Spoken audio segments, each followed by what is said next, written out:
In May 2020, a startup with 1,500 users got valued at $100 million. No revenue, no Android app, just a velvet rope and a waiting list. 9 months later, that number hit $4 billion. Then the whole thing collapsed, faster than it rose. Here's the part nobody talks about. Clubhouse didn't fail because of bad luck or bad timing. It failed because of one specific trap. A trap the founders built themselves that fooled Andreessen Horowitz, Tiger Global, and 10 million users all at once. And the evidence was hiding in a single retention number the whole time. Fall 2019. Paul Davison, who had already built and sold a location-based app called Highlight, and Rohan Seth, a former Google engineer, were working on a podcasting tool called Talk Show. The problem? Recorded audio felt dead. No energy, no spontaneity. So they killed it, went live, and relaunched in March 2020 as Clubhouse. iOS only, invite only. The world was 2 weeks into a global pandemic. Offices had just closed. Bars were shut. And suddenly, millions of people had nothing to do but talk. The timing that looked terrible was actually perfect. But only for a while. Clubhouse launched invite only. And that single decision manufactured desire out of thin air. Invite codes started trading on eBay and Craigslist for $15 to $400. People were paying real money for access to a free app. Andreessen Horowitz partner Andrew Chen saw the frenzy and led a Series A in May 2020, valuing Clubhouse at $100 million with fewer users than a mid-size high school. The velvet rope wasn't a bug, it was the product. The problem is that a velvet rope only works if you eventually let people in. Clubhouse would wait far too long to figure that out. January 31st, 2021. Elon Musk dropped into a Clubhouse room called The Good Time Show and interviewed Robinhood CEO Vlad Tenev live, right in the middle of the GameStop trading frenzy. The internet lost its mind. Weekly active users exploded from 2 million in January to 10 million by February. 10 million in 1 month. Days later, Mark Zuckerberg showed up to talk virtual reality. The app's servers buckled. The waitlist hit 10 million people. But here's the question nobody was asking. Were any of these people actually going to stick around once the celebrities left? By April 2021, the money was pouring in. Tiger Global, DST Global, and Andreessen Horowitz piled into a Series C. Post-money valuation, $4.01 billion. Total funding raised, roughly $310 million. The founders were on magazine covers. Everyone in tech was debating the audio-first future. But while Clubhouse was celebrating, 3 of the most powerful companies on Earth were already at their drafting tables. And they had something Clubhouse would never have.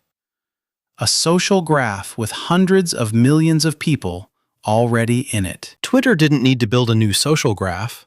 It already had hundreds of millions of users. So when Twitter Spaces expanded broadly in May 2021, live audio was instantly available to everyone already on Twitter. No new account, no invite code. Spotify spent $50 million acquiring a sports audio app called Locker Room and relaunched it as Spotify Green Room in June. Facebook built live audio rooms directly into its existing app. 3 giants, 3 clones, all in roughly 60 days.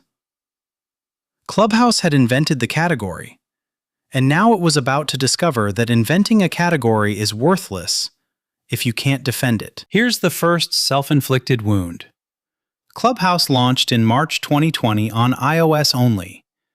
Android users, who represent the majority of the global smartphone market, were simply locked out.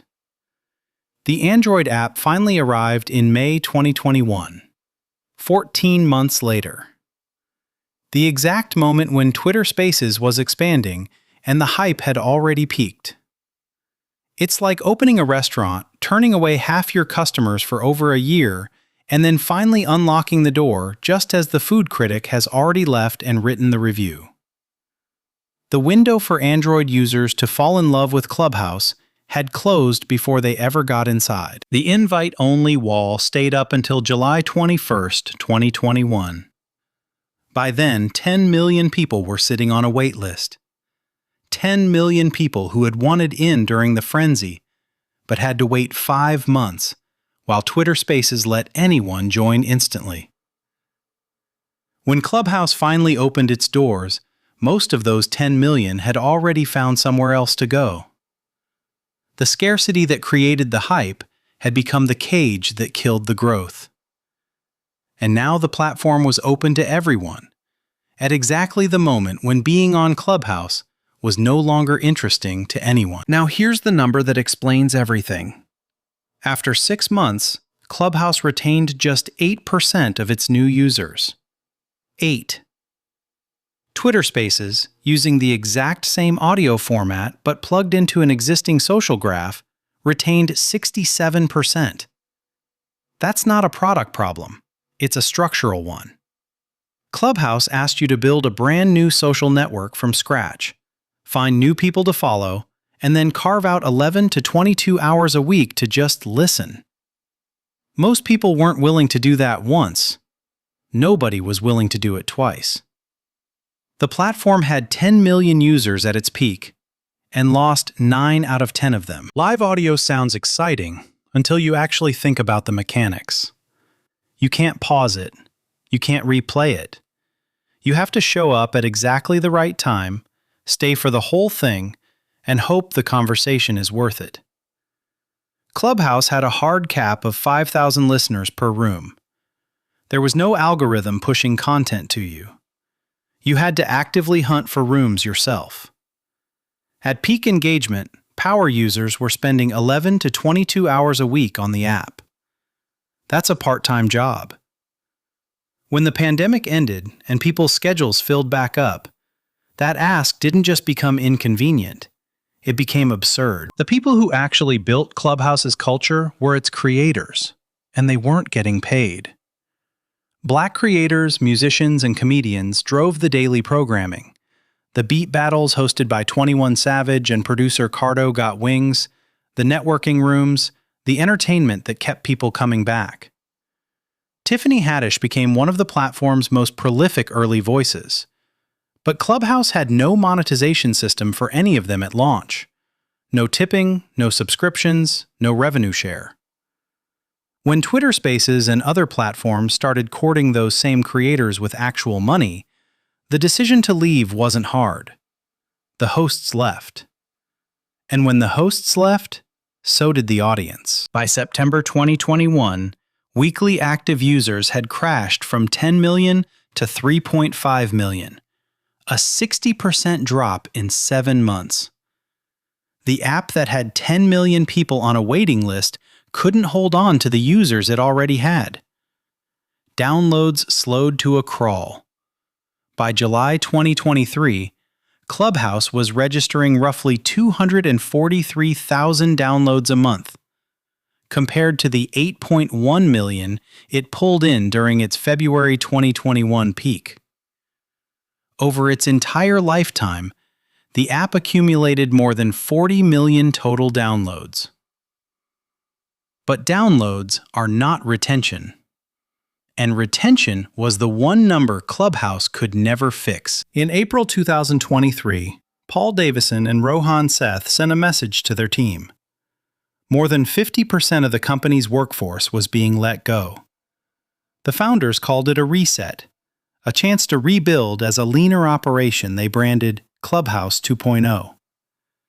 $310 million raised, a $4 billion valuation at its peak, 40 million lifetime downloads, and now half the staff gone.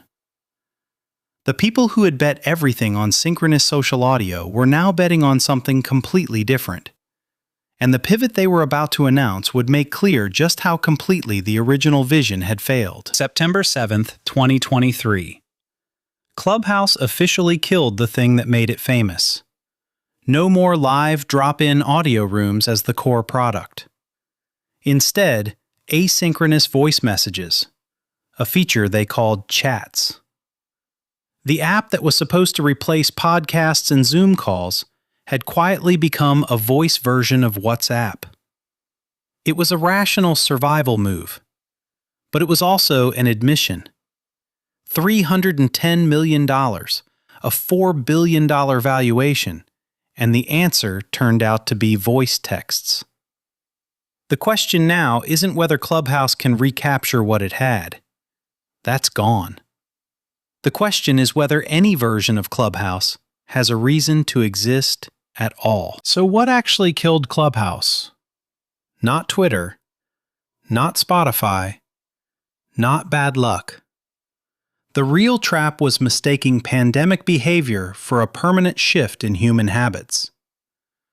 When the world was locked down, people had 22 hours a week to sit in audio rooms. When lockdowns ended, they didn't.